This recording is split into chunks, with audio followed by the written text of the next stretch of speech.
Panorama 360 con Mario Alberto León.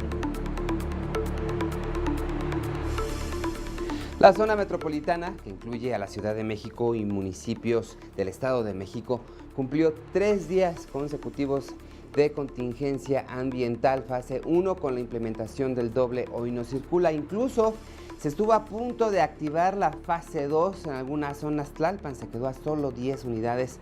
De los 126 días transcurridos en este año, solo 18 han sido considerados limpios, es decir, menores a 100 puntos IMECA. ¿Qué está pasando?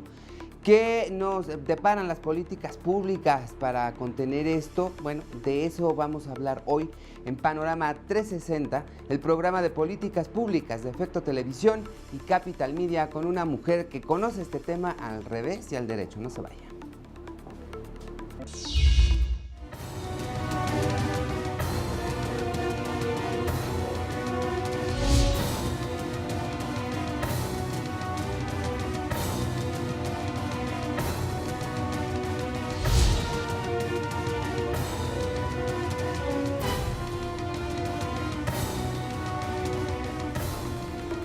La Organización de las Naciones Unidas ha calificado el cambio climático como uno de los mayores desafíos de nuestros tiempos.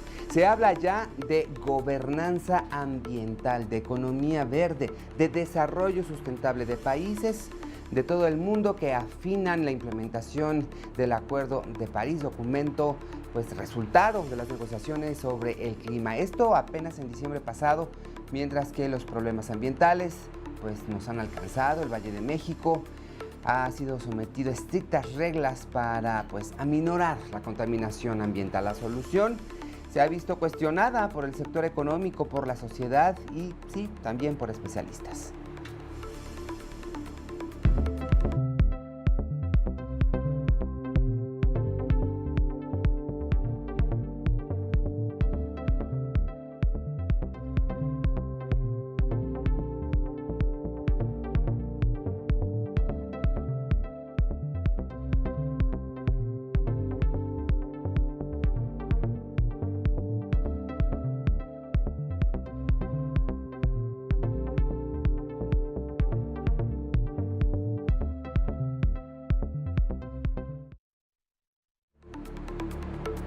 El coordinador de seguridad vehicular del Poder del Consumidor, Stephen Wojciak, afirmó que las nuevas restricciones por la contingencia ambiental son benéficas para el medio ambiente y la salud, pero deben estar acompañadas de buenas políticas públicas para que funcionen adecuadamente. Definitivamente es mejor si se toman las acciones necesarias.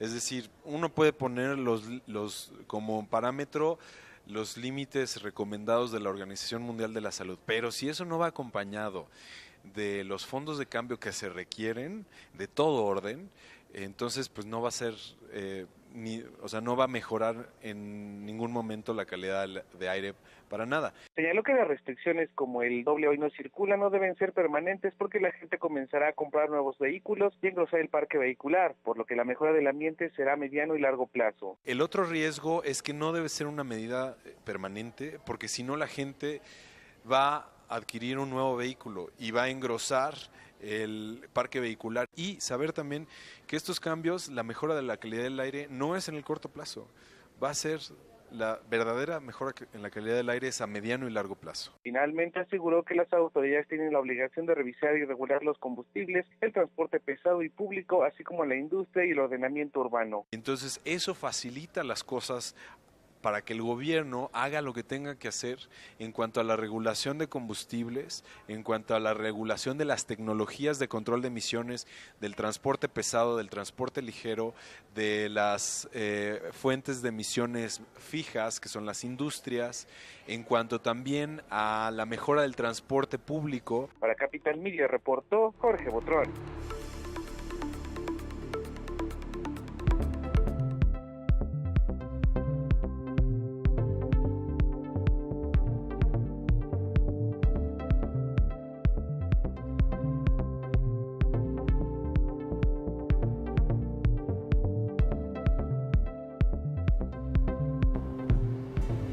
Y bueno, justamente para hablar de las políticas públicas ambientales que se requieren ante el problema de la contaminación, lo que tenemos a la mano, hay que ser realistas y verlo también, pues no con tanto drama, porque drama, ahí les voy a contar una cosa.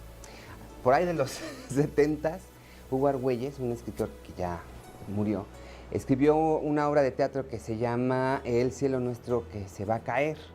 Y lo tomaron en cuenta como si fuera una fábula, porque era como más bien teatro para niños. Y los adultos de aquella época, pues como que no entendieron que el mensaje en realidad era para los adultos. Hoy que literalmente el cielo se nos está cayendo, o por lo menos dicen que nos está pasando factura por errores cometidos o cosas que debemos entender, que debemos comenzar a hacer, nos acompaña en el estudio Marta Delgado, ella es presidenta de la Red de Autoridades Latinoamericanas de Medio Ambiente y exsecretaria del Medio Ambiente justamente de la Ciudad de México. Gracias por acompañarnos. Muchas gracias a ti. Ya dejé la presidencia de la red. ¿Cuándo? Pues ya la dejé. No me enteré. Sí, pero ahora estoy dirigiendo el secretariado del Pacto Climático Global de Ciudades. Okay. Entonces esta iniciativa también es una iniciativa global y muy contenta de que me hayas invitado. Te agradezco mucho la invitación. La metida de pata, ¿verdad? Pero ustedes disculpen. No. Una mujer que siempre ha estado muy involucrada con estos temas, que bueno, ha tenido la oportunidad de abordarlos y de trabajarlos desde diferentes trincheras.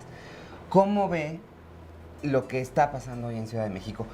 Hay una parte del discurso de las autoridades actuales que a mí me brincó mucho porque ellos decían, es que la verdad es que estamos fuera de norma, entonces tenemos que hacer ajustes a la norma. Entonces todo el mundo fue cuando dijo, o sea, ¿cuánto tiempo llevamos fuera de norma? ¿No? ¿Qué pasa con esto de las mediciones? ¿Sí estábamos, no estábamos fuera de norma? ¿Se fue moviendo? ¿Qué pasó aquí? Mira, las mediciones son realmente muy buenas. En la Ciudad de México se tiene una de las redes de monitoreo de la contaminación atmosférica más eficientes del mundo, no solo de América Latina, sino del mundo. Y estamos teniendo información en tiempo real los 365 días del año. Entonces es bastante confiable la información que tenemos con respecto a la contaminación atmosférica y cada administración ha ido además añadiendo más estaciones de monitoreo.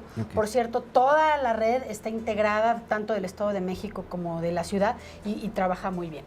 Lo que se han ido moviendo un poco son los niveles de detonación de las contingencias atmosféricas, los topes y también las normas se han ido haciendo cada vez más exigentes. Sin embargo, la temporada, por ejemplo, de calor que estamos viviendo en la ciudad, pues esas siempre son las mismas y siempre tenemos elevaciones en los índices de contaminación atmosférica en esta época del año. Son muchas las cosas que intervienen. Yo creo que ahorita estamos confundidos porque son una gran variedad de factores los que están involucrados en la contaminación atmosférica en esta cuenca del Valle de México. Entonces es el clima, pero ¿qué más?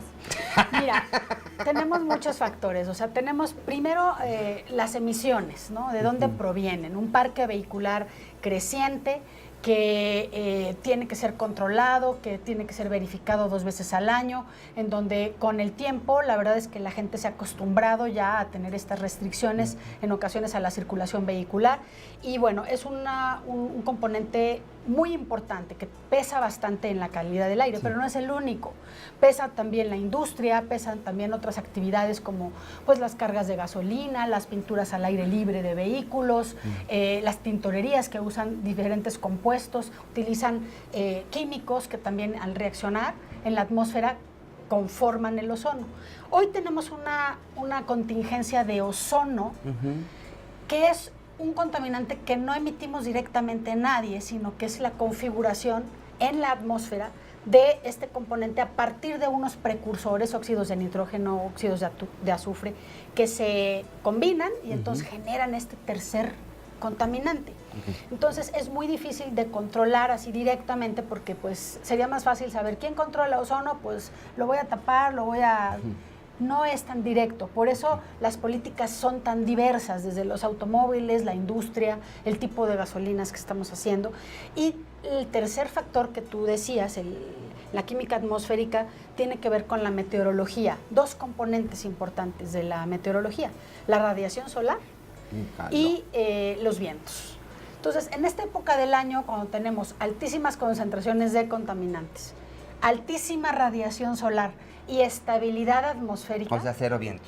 Cero vientos. Entonces, bueno, pues es así como el caldo de cultivo idóneo para tener elevaciones en la contaminación del aire. Ok, entonces, bueno, tenemos que entender que sí, efectivamente, sí se nos juntaron, pues, varios factores y que no es totalmente responsabilidad ni de las autoridades ni de nosotros, pero sí hay cosas que tenemos que hacer, porque sigue creciendo el parque vehicular, se sigue haciendo, digamos, obra para vehículos. La crítica ha sido muy insistente en cuanto al transporte público, ¿no? Que no se ha incrementado en el número que se esperaría para una ciudad o para una zona metropolitana de estas características. Sí estamos en ese tono, sí estamos en lo correcto, o nada más nos estamos peleando por purititas cortinas de humo y en realidad el problema está en otro lado, pero es lo que alguien quiere que creamos que es. No, mira, ahorita yo creo que los mensajes han sido muy confusos y por eso la sociedad no sabe bien si el esfuerzo que hemos hecho durante más de 25 años de no circular y verificar y pagar y de todo ha sido fructífero o no, y si las decisiones que estamos tomando para ir pues resolviendo este problema son las correctas. Creo que, mira, este problema es un problema complejo. No se puede decir, hay los coches, hay esta autoridad en particular, o sea, todo tiene que ver. Pero todo tiene que ver, o sea, sí hay responsabilidad en la toma de decisiones o en determinadas prácticas también de la industria de los vehículos, las gasolinas que tenemos. Cada uno tiene una aportación a este fenómeno. Es muy importante que la sociedad sepa que la Ciudad de México los últimos 25 años hizo un esfuerzo impresionante. Pasamos de tener 9 días con buena calidad del aire en 1991 a tener 141 días con buena calidad del aire en el año 2000 y después 248 días con buena calidad del aire en el año 2012. Ese es el trayecto de buen desempeño que ha tenido la ciudad combatiendo la contaminación. Hay gente que dice, estamos como Beijing. No, de ninguna manera estamos ahí. Sí tenemos ahora condiciones que no han favorecido el continuar en esta ruta de limpieza del aire, yo diría. Por un lado, tenemos decisiones que son algo cuestionables, ¿no? Por ejemplo, pues poner el no circular todos los sábados a los coches viejos y después al año que sigue quitar, ¿no? El holograma 2 a los vehículos anteriores al año 2008, basados en una resolución de la Suprema Corte que en realidad no debían acatar las autoridades, sino los jueces. Pero las autoridades la acatan y en ese momento se mandan al parque vehicular 700,000 automóviles a circular todos los días. En el momento en que tienes todo ese parque vehicular ya con holograma cero, cuando tienes una precontingencia, se supone que no tienen que circular los que tienen holograma 2, pero ya no hay coches que tengan holograma 2, entonces empezamos a enfrentar estas contingencias. Y ahora el mensaje también es que, bueno, ya no importa si tienes un coche viejo, nuevo, eficiente, no circulas, ¿no? A menos que tengas un eléctrico, un híbrido, te aplica. Entonces, se ha avanzado mucho, hay decisiones que a lo mejor no han sido las mejores, diría yo, pero también hay condiciones del calentamiento global que es importante reconocer. Estamos siendo objeto de fenómenos meteorológicos que nunca antes habíamos presenciado, no solo en México, en todo el mundo. Y bueno, son todo este cóctel que tenemos entre decisiones, leyes, prácticas también de los ciudadanos habituales y un sistema de transporte público que no alcanza todavía a ofrecer una calidad lo suficientemente digna como para realmente que la mayoría de la población, más mayoría, porque es importante decir que el 70% es la mayoría de la población y sí se traslada en transporte público, pero los demás, bueno, también se ha demostrado con el metro, metrobús, con las bicicletas, que es posible que personas que tienen auto utilicen estos modos, si son más eficientes, más seguros y más rápidos, más convenientes para la población. Ahí en esto tenemos una gran opción. Bueno, vamos a hacer una pausa si nos permite, tenemos que ir 2 minutitos, pero después de tener ya la explicación, digamos, los puntos sobre las IES, este es el problema que tenemos y estas son las aristas, digamos, las más importantes, el origen de la problemática que estamos enfrentando. Pareciera que detrás de ellas mismas estaría la solución, pero no. porque hay que trabajarle también por otros lados, ¿no? Mucho más. Y de eso justamente les parece, regresamos a hablar. Recuerden que me encuentran en @MarioALeón y en Facebook como Mario Alberto León, lo mismo que en www.capitalmedia.mx. Volvemos. En un momento continuamos. Noticias todo el tiempo. Regresamos. Noticias todo el tiempo. Aunque el comercio establecido de la Ciudad de México pierde 33 millones de pesos diarios, esto es entre 300 y 700 pesos por negocio desde la aplicación del Hoy No Circula, los costos no se han trasladado en los precios de los productos. De alargarse la medida, se pone en riesgo a 80,000 negocios familiares y 160,000 empleos. Humberto Lozano Avilés, presidente de la Cámara de Comercio, Servicios y Turismo de la Ciudad de México, no obstante, confió en que antes de junio se elimine esta medida y sean otras las acciones que se emprendan para abatir la contaminación, ya que en contraparte la venta de vehículos nuevos y usados se ha disparado en un 10% y en estos últimos el valor se ha incrementado en un 5%, comercializándose entre los 100 y 135,000 pesos. Sobre todo esos pequeños comercios, por supuesto que se verían pues incluso al borde de cerrar, ¿no? Al borde de su subsistencia, que alrededor de 80,000. Normalmente son de 1 o 2 empleos, la mayoría son negocios familiares, ¿sí? En donde es el dueño del negocio y a lo mejor la esposa o alguno de los hijos en donde colaboran con la empresa, ¿no? Con la empresa familiar. Señaló que lo anterior se traduciría en una disminución en sus utilidades o ganancias de 2.301 millones de pesos en los 3 meses de duración de las medidas adicionales del Hoy No Circula en un corte del 5 al 30 de abril. El presidente del comercio establecido de la capital del país expuso en conferencia que si bien los establecimientos comerciales están en condiciones de aguantar los 3 meses que puede durar la medida adicional del Hoy No Circula, la situación se complicará significativamente si se mantiene por más tiempo. Lozano Avilés, en conferencia de prensa, explicó que los datos fueron arrojados por una investigación de campo que realizó la Canaco y da muestra de que el programa afecta principalmente a los giros donde se comercializan alimentos perecederos y no perecederos como restaurantes, carnicerías, pollerías, abarrotes y recauderías, quienes tienen que conseguir fletes alternos para movilizar sus mercancías. Añadió que marchas y plantones afectan aún más la contaminación, por lo que pidió a las autoridades regular estas movilizaciones y aplicar parejo el Hoy No Circula, sin excepción alguna. Para Capital Media, informó Rosalba Mezcua Maturano.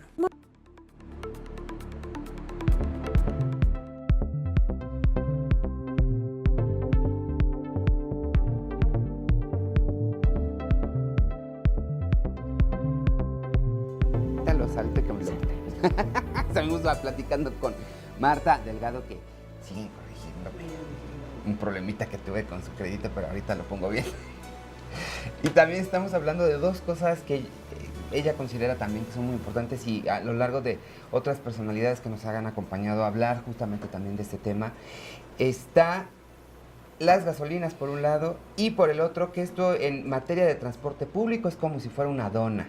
Al centro está Ciudad de México y alrededor, pues, muchísima gente que quiere venir y que no puede cruzar, entonces todas las acciones que se implementen, pues se tendrán que partir, porque pues de aquí para allá es Ciudad de México y de aquí para acá es algún municipio o estado. Entonces, estamos en un problema realmente de política, ¿no? Un problema político de decisiones, de esquemas, de trabajo, pero que desde luego requieren de consensos, y yo creo que esa es la parte más difícil.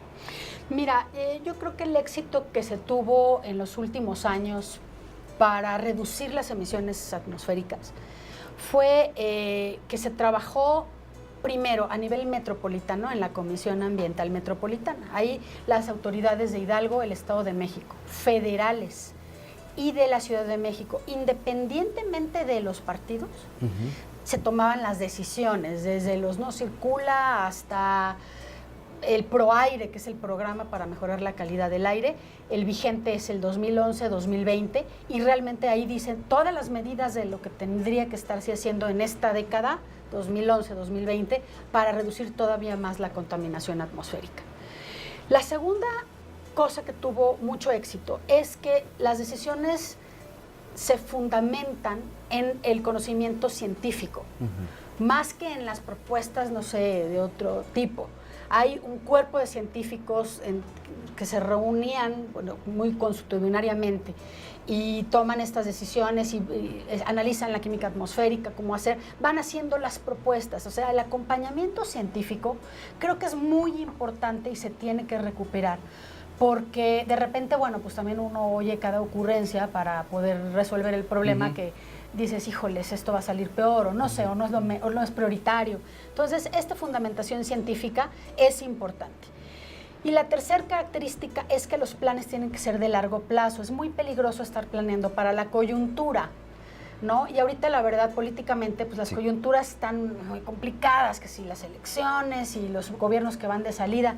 Entonces, las decisiones, ahorita, bueno, tenemos la situación de mayo y este nuevo programa de contingencias, ok, ¿no? Pero hay que pensar un poco más en el largo plazo y en cómo reestructurar programas que la verdad ya se vulneraron. El no circula ya no se entiende, ¿no? El tema que tú hablas de las gasolinas es fundamental. Creo que aquí tenemos un rezago muy grande. En la Ciudad de México se fue incorporando pues muy a cuentagotas la gasolina con bajo contenido de azufre, después el diésel con bajo contenido de azufre. No conocemos realmente la composición de etanol que se está metiendo en las gasolinas actualmente, si es importado, qué calidad tiene. Entonces, esto pues es muy importante, ¿no? Porque el esfuerzo ciudadano, pues digo, no tendría ningún sentido si estamos recibiendo gasolinas de mala calidad. Y también, bueno, estas cosas tienen que ir acompañando el endurecimiento de las normas. Sí. Pero las normas no se pueden endurecer solas y todo lo de alrededor, pues siendo la incertidumbre tan grande, ¿no? Entonces, sí es importante. Recientemente se estructuró esta nueva Comisión Ambiental de la Megalópolis. Sí. Ya incluye otros estados, Puebla, creo que Tlaxcala, Morelos. Entonces, bueno, se hizo como más grande la dona que tú dices. Yo creo que hay que ir regresando un poquito más al Valle de México, porque aquí sí es un problema de salud pública mucho más importante que en otros estados aledaños, y que la coordinación entre los órdenes de gobierno es muy importante.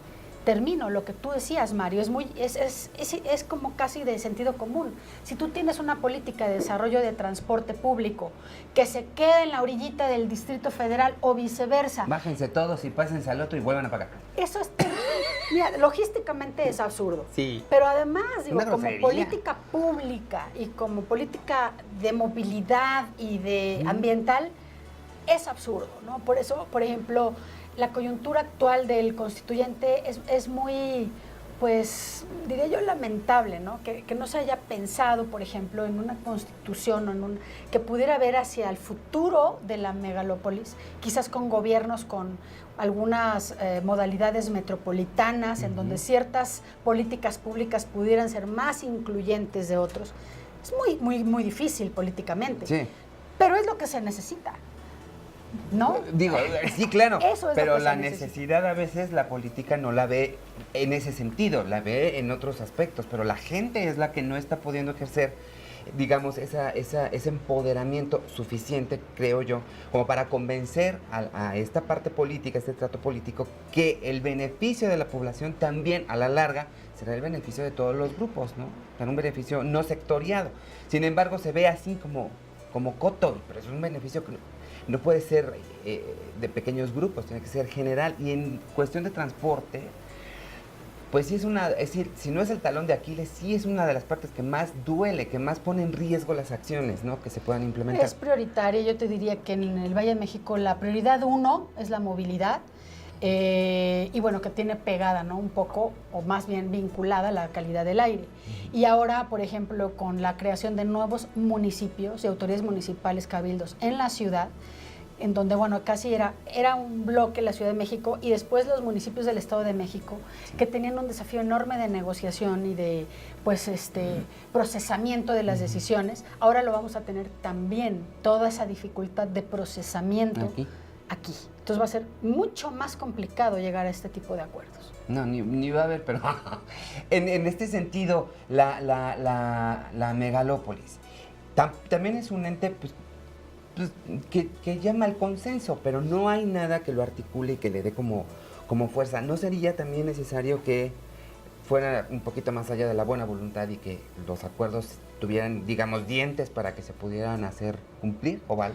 Pues mira, yo no sé, la verdad, institucionalmente, ¿qué tantos dientes se le pueden dar a una comisión así? Porque las atribuciones y responsabilidades están muy bien divididas entre la federación, los estados y los municipios. Y pues es un mecanismo de coordinación y de guía. Sin embargo, más que tenga dientes, yo lo que diría es que tendría que recuperar el cuerpo científico y técnico que tenía mucha experiencia y que venía trabajando, porque ya no está. Y que tendría que, la verdad, en lugar de exhortar a los industriales a que hagan, no, salir con un plan bastante comprensible, claro. Ahorita su comunicación está siendo muy confusa y creo que también tendría el rol, ¿no?, de hacer esa comunicación para no perder la participación que habíamos tenido de décadas de los ciudadanos haciendo sacrificios enormes. Yo la verdad oigo muchísimas quejas. No sé a qué van a estar ya dispuestos a hacer después de estos mensajes que han recibido tantos ciudadanos que además las vidas están así todas desordenadas. Y el problema no es tanto ese trastocamiento de la vida cotidiana, que ya es mucho decir, sino cuando se hacen sacrificios que la sociedad no sabe si están sirviendo. Porque todos estamos dispuestos a hacer determinados sacrificios para ganar ciertas cosas, pero necesitas saber qué es. Sí. ¿Me parece si después del corte tenemos otra cosa?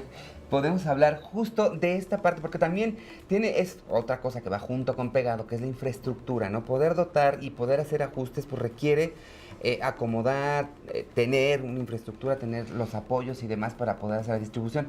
En el caso de las gasolinas, que usted se lo sabe bien ese capítulo, ¿cómo llega aquí estas disponibilidad de gasolinas bajas en azufre y que de repente pues pareciera que ahora se necesitan otras cosas y ahí pues desde luego la Federación tendrá que responder ante la innovación tecnológica? Vamos a hacer esta pausa y regresamos con más en Panorama 360. No se callen.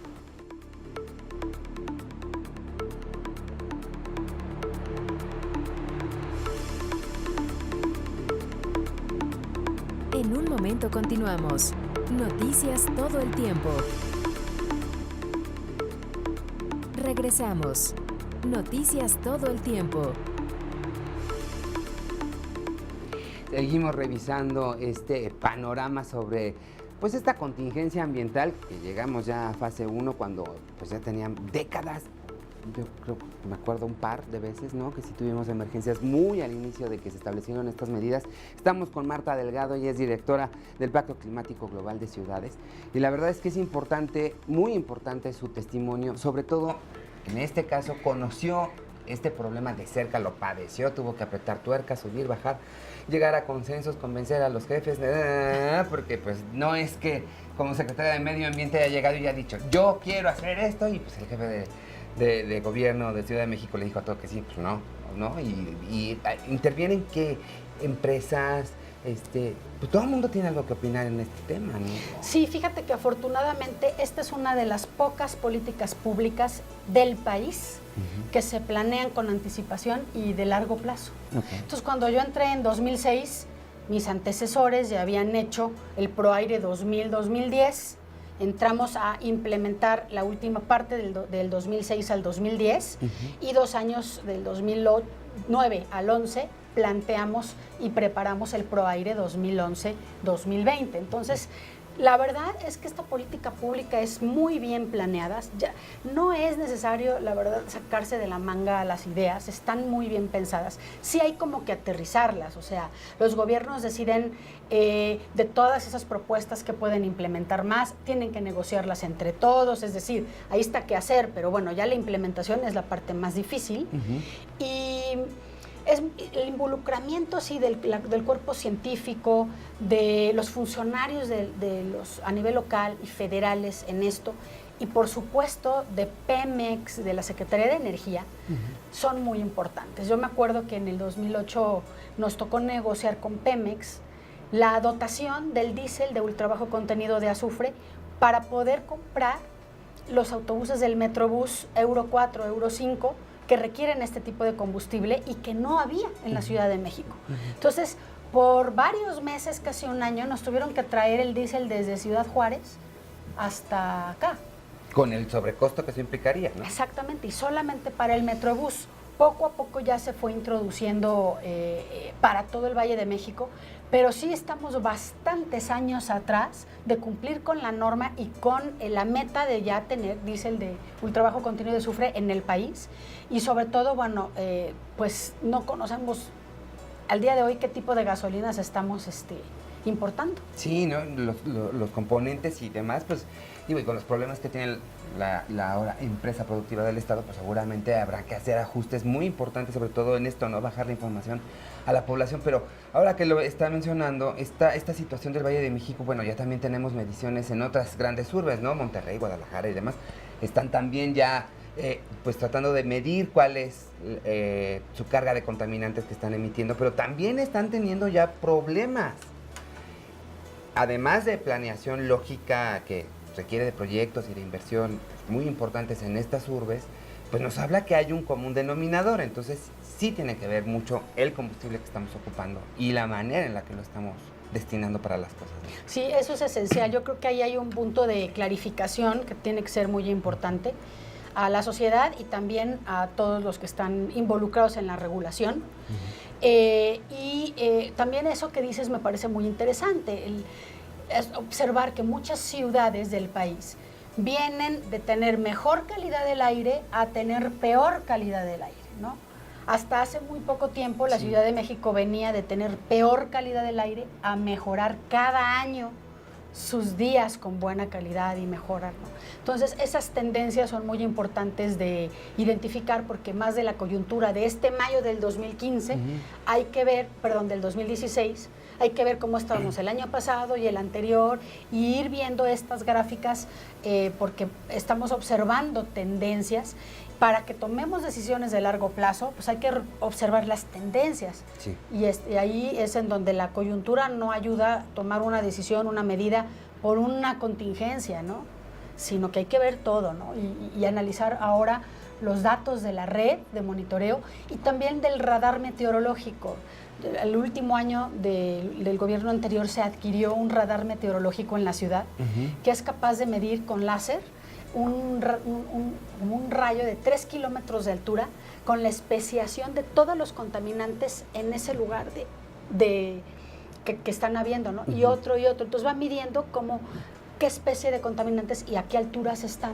Y con eso ya se pueden hacer predicciones de cómo va a estar al día siguiente, a la semana. Pues a lo mejor más o menos. Eso se está trabajando actualmente y creo que les puede ir sirviendo para la toma de decisiones. Sí, claro. Y ahora bueno, si tenemos esto, que es tecnología, si de pronto tomaron decisiones inadecuadas como pues no contar con este brazo científico que ha venido acompañando este proceso y que de repente ¡pum!, se fue a otro lado, ¿no? O ajustar, ¿no?, los engomados, que pues a todas luces la gente se sigue quejando, se seguirá quejando, porque no es lo mismo haber comprado un coche que que representa un esfuerzo para la mayoría de los que pueden adquirir un coche como estos, de última generación, para contaminar menos y poder circular todos los días. Y de pronto, pues, los memes, ¿no?, hablan solos, ¿no? Cambio camioneta Lincoln por 5 Surus. Pues sí, para poder... Pero a ese nivel se está tergiversando y devaluando el esfuerzo. A mí lo que me espanta mucho es, como usted decía, ¿no?, este esfuerzo de 20 y tantos años en el que ha participado la sociedad, de repente, ¡pam!, se está cayendo a pedacitos. Y ahí habrá también que trabajar, pues, en darle ese nuevo peso al no circula, o cómo, porque renunciar a él está como en chino, ¿no? Mira, híjole, yo creo que ese punto es súper sensible, porque al momento, mira, hasta antes del 2014, la sociedad ya había absorbido, asumido, asimilado, casi resignadamente, ¿no? Sabíamos que estábamos haciendo un esfuerzo, que tenías que ir a verificar, con todos los problemas también de los verificentros y de pagar, etcétera, etcétera. Son comportamientos, hábitos sociales que no se crean de la noche a la mañana, nos hemos tardado mucho. Pero en los últimos 2 años la sociedad, los mensajes que ha recibido han sido muy contradictorios. Sí. Si tienes viejo no circulas ningún sábado, híjoles, qué castigo tan grande. Después al año que sí que no, si tienes viejo circulas diario y también los sábados. Ay, otro castigo, no, ya me lo levantaron, ¿no? Ya puedo tener viejo. Y ahora, si tienes nuevo no circula, o sea, no. Ya perdió un poco el espíritu de lo que era el no circular y para qué. Sí. Y la gente que pensaba, bueno, si yo me esfuerzo y tengo mejor tecnología, voy a volver a circular, y ya se está borrando eso, ¿no? El nuevo programa lo que tendría que tomar en cuenta es, uno, que esté muy bien pensado, o sea, que todo case con todo, que no tenga incongruencias, falta de de cohesión, que sea realmente algo que puedan demostrar hasta en la medida de lo posible, ¿no? Que va a funcionar, etcétera. Y dos, pues sí, cómo hacer esta comunicación para volver a enganchar a la sociedad en un momento en donde aparte ya está enojada y desesperada, porque sí, las vidas se trastocan de un modo así con tanta... Mañana ya no, y así, o sea, la gente se saca, o sea, y somos millones, estrés, ¿no? Somos millones. Entonces, ahí esas dos cosas se tendrán que cuidar mucho, que la medida pues quede muy bien blindada en términos de su pertinencia y de su diseño de la política pública, cómo va a ser. Y segundo, cómo se va a comunicar para que vuelva a adquirir legitimidad, porque él la ha perdido. Sí, es lo más triste, yo creo, justo, ¿no? Ya la perdió. Y ahora lo que estamos todos expectantes, pues es, las decisiones en que el jefe de gobierno va a tener que explicar cosas, su equipo va a tener que salir a decir, bueno, pues vamos a empezar a trabajarlo así. Y también sí tendremos que ver el eco que haga la megalópolis, ¿no? En este sí apoyo, no apoyo, ¿qué? ¿Cómo le van a entrar o cómo no le quieren entrar a este tema? Pero desde luego... pues finalmente lo que platicábamos en uno de los cortes, y alrededor en la zona metropolitana viven 20 millones de personas que más bien duermen en sus casas y vienen a trabajar y en realidad viven y realizan la mayoría de sus actividades en Ciudad de México, pues entonces sí, Ciudad de México es la que los recibe para esta actividad y recibe también sus beneficios y demás, y es un toma y daca, pues deberíamos estar todos más o menos en el mismo tenor. Pero ¿por qué nos puede platicar Marta Delgado de todo esto? Al regresar del corte vamos a saber qué tanto ha estado haciendo en los últimos años y van a ustedes a darse cuenta el peso moral y el valor que tienen sus palabras para decirnos las cosas. Mario Alberto León, así me encuentra en @Mario Alberto León y también en Facebook Mario Alberto León o en nuestra página www.capitalmedia.mx. Volvemos.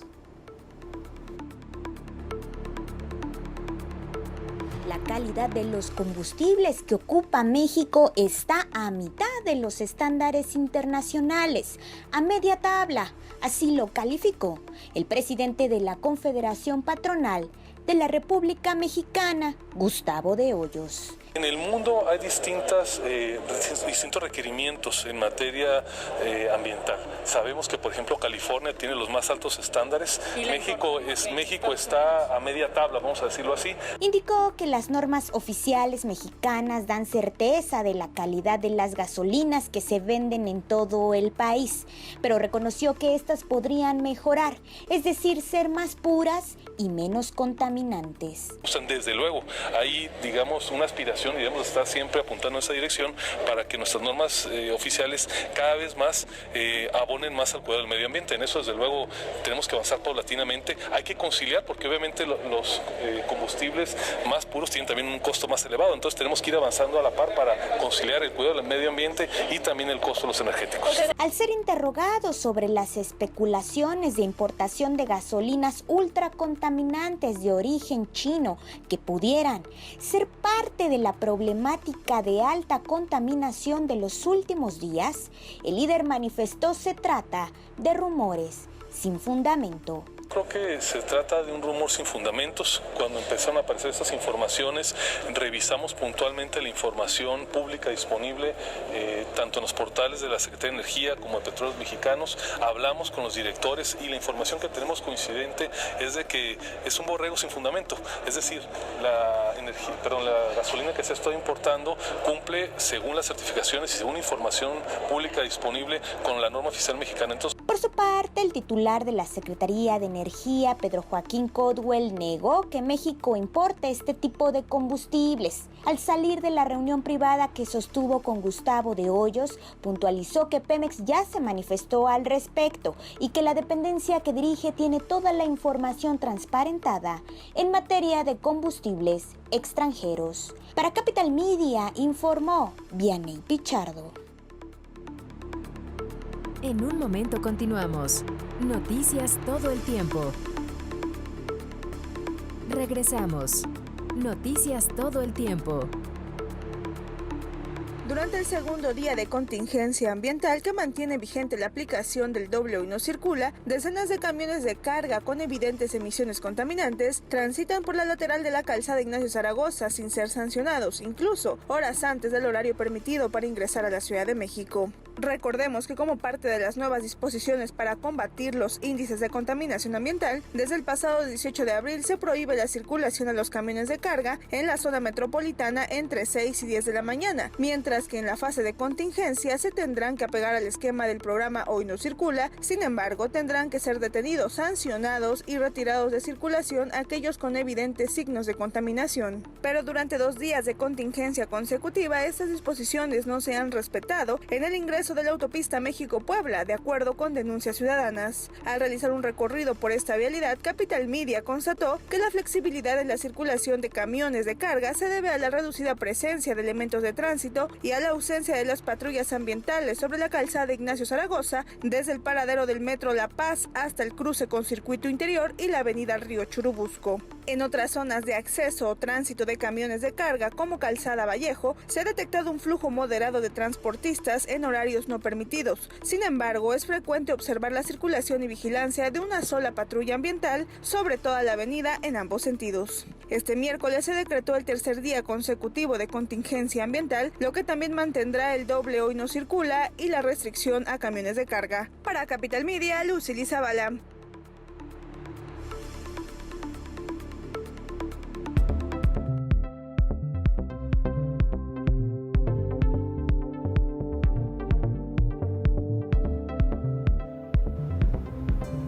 Seguimos platicando con Marta Delgado. Ella actualmente es directora del Pacto Climático Global de Ciudades, una institución que ya, ¿cuántos años tiene? ¿8? No. Tiene 6. 6. Vamos a cumplir 6 años este año. Este secretariado está en la Fundación Pensar. Es una fundación que promovió en el año 2010 la realización de esta cumbre de alcaldes que se hizo y en donde vinieron a firmar este Pacto Climático de Ciudades. En esa época, 140 alcaldes.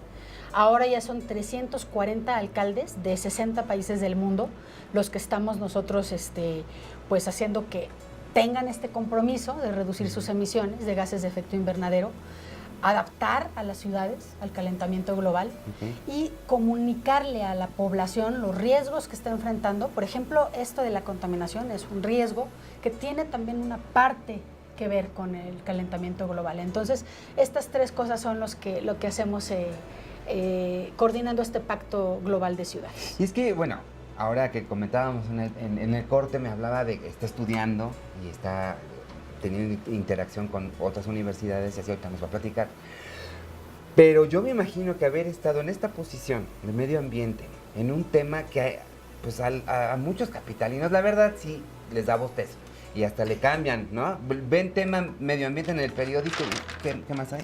Eso para envolver la papaya, ¿no? O jugar gatitos, no nos ha caído el 20 de verdad el problemón. Y yo creo que luchar con eso, además de todo lo que en su puesto fue cuando estuvo como autoridad del tema en el gobierno del Distrito Federal, ha de haber sido un ácido, ¿no? No, la verdad para mí pues fue un trabajo que me enseñó muchísimo, aprendí muchísimo, pero lo disfruté mucho porque teníamos muchos retos y hicimos muchísimos programas, desde las ecobicis, el mercado de trueque, el rescate del río Magdalena, este programa de calidad del aire. O sea, el tema ambiental lo que tiene es que es muy diverso, o sea, está la parte verde, rural, es muy integral, de muchas formas. Pero tienes razón, o sea, la sociedad cuando oye medio ambiente le parece un tema lejano y aburrido. Sí.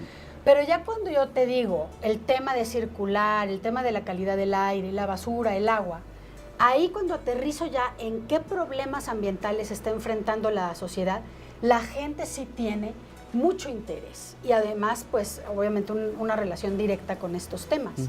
Entonces, el desafío de una ciudad tan grande como una metrópolis como la Ciudad de México ante la sustentabilidad pues es complejo porque somos demasiados. Al mismo tiempo, las ciudades tienen grandes oportunidades, porque la masa crítica de gente les permite tener más recaudación, más fondos, la infraestructura pues mejor para compartirla entre todos. Eso es un poco lo que nos dedicamos a hacer en el pacto, el ver, transformar el problema de las ciudades en una oportunidad. Y con esto fíjate que brinco a esto del aire. Ahorita a lo mejor ya se hizo como que todo un relajo y las opiniones, pero la ciudad, a través de no circular y de ver esta ciudad gris y las fotos horribles de la nata otra vez, que no veíamos hace mucho tiempo, por lo menos en el periódico las fotografías no se veían hace mucho, volvemos a sensibilizarnos con respecto de esta problemática y también podría ser una oportunidad para la configuración de una política de calidad del aire que pueda así ya tener pues una proyección de mayor plazo. Ahorita se supone que estamos a la mitad del ProAire, tendríamos que terminarlo y hacer otro de otros 10 años. Es un buen momento para hacer un alto en el camino, valorar lo bien que pasó antes, hacer una evaluación de lo que funcionó y no funcionó en realidad, no en la coyuntura, en la historia, y poder hacer políticas públicas de un alcance mayor. Esa también es una oportunidad, dado que tenemos ahora otra vez un problema que es grave, que está afectando la salud, que está afectando la vida de las personas. Bueno, la solución, aquí, o sea, lo que todos ahorita estamos esperando es, las soluciones. ¿Cuáles son? ¿En dónde están? ¿Tenemos soluciones? Sí hay, pero... Claro que las hay. Como una. Bueno, mira, yo te diría, la solución más importante es la promoción del transporte público sustentable en la ciudad. Esa, además de otras que son más pequeñas y puntuales y que no debemos soslayar, regresar otra vez a vigilar la industria, los compuestos orgánicos volátiles otra vez regularlos, las normas, las gasolinas, o sea, este problema no se puede resolver con una idea, con una política. Ni siquiera el no circula ha sido la única política, no. Tiene que ser un bloque y un paquete de acciones. Pero me voy a concentrar en esta. La del transporte público es muy importante, porque la demanda del transporte público, si queremos que las personas no usen tanto el vehículo, pues va a crecer. ¿Y cómo la vamos a enfrentar? Entonces, hacer más líneas de metrobús, de metro, generalizar más el uso de la bicicleta, hacer más eficientes los viajes que ya se hacen, promoviendo que se compartan los viajes, otras ideas de escalonar horarios, de poner otros días de trabajo, en fin, ir viendo también en la logística de la ciudad qué podemos cambiar, así como en la planeación urbana de la ciudad. ¿Qué podemos cambiar para que no sea tan ineficiente el traslado y la movilidad? Tiene mucho que ver también con cómo se organice el transporte público y que sea eficiente y que yo ahorita pueda salirme y decir, ay, me voy a ir en tal y desde aquí, a ver cómo le haces, ¿no? Sí, está complicado. Y para eso el financiamiento es, yo creo que la parte crítica, porque las soluciones ya se conocen. La Ciudad de México pues ya tiene un conocimiento de cómo funciona, por ejemplo, el Metrobús es una gran solución. Hay que ir a las rutas alimentadoras también, a ver cómo se reorganizan todas estas rutas, a ver cómo se hace la intermodalidad con las bicis, pero todo eso cuesta dinero, ¿no? Además de que también tiene que ser mucho más estricto y mucho más planeado y controlado. Sí. Y ese dinero, lo que yo propongo es que obviamente tengamos una nueva tenencia, ahora ya de corte ambiental y de movilidad, en donde ya una vez que, cometieron el error de quitarla, ahora tienen la oportunidad de volverla a introducir, ya no por las Olimpiadas o para que las bolsas de la tesorería se crezcan o para pagar burocracia, no. Podría ser el 100% de este dinero de un nuevo impuesto al uso de los vehículos y a sus emisiones, que creo que también tendría que ser un aspecto como importante. El mercado ya sí, no tanto por tener tu coche, por el valor de tu coche, sino también si tu coche es eficiente, paga menos. Si va a tener un espíritu ambiental, una nueva tenencia, tiene que tener un criterio de emisiones para los vehículos y no pueden pagar lo mismo unos vehículos de 8 cilindros, aunque sean 2016, claro, ¿no? Que unos vehículos que tienen otros modelos o otras tecnologías también. Si tú vuelves a poner un impuesto así, la gente yo creo que estaría dispuesta a pagar, si tiene la certidumbre también de cuándo circula y no, y que esto va a ocasionar una mejoría sensible en el transporte público. ¿Qué es eso? Pues unas líneas más metro, de Metrobús, 3, 4 líneas al año se pueden comprar. Y sabes que la gente lo paga. Cuando la gente se siente segura, que tiene un trayecto por lo menos tranquilo, que se siente identificado con su entorno, lo paga. Pero si tiene que andar a salto de mata, corretea ahora hazle así y ya te aventaron o sea, se siente agredida, lejos de sentirse integrada a su ciudad. Eso es una agresión todo el tiempo. Y el aire que además nos está terminando de hacer travesuras, pero ya nos tenemos que ir, Marta Delgado. Gracias, Mario. Yo quiero agradecerle de verdad muchísimo que nos haya acompañado. Ojalá no sea la última oportunidad que tengamos de platicar, porque se nos fue como agua. No sé ustedes en su casa, pero a mí sí, muy divertido. Muchas gracias, de verdad. Se lo agradezco infinito. Y gracias a usted que nos acompañó en su casa, en su vehículo. Esto es Panorama 360. Pero no se vaya, siga en sintonía de Efecto Televisión, Capital.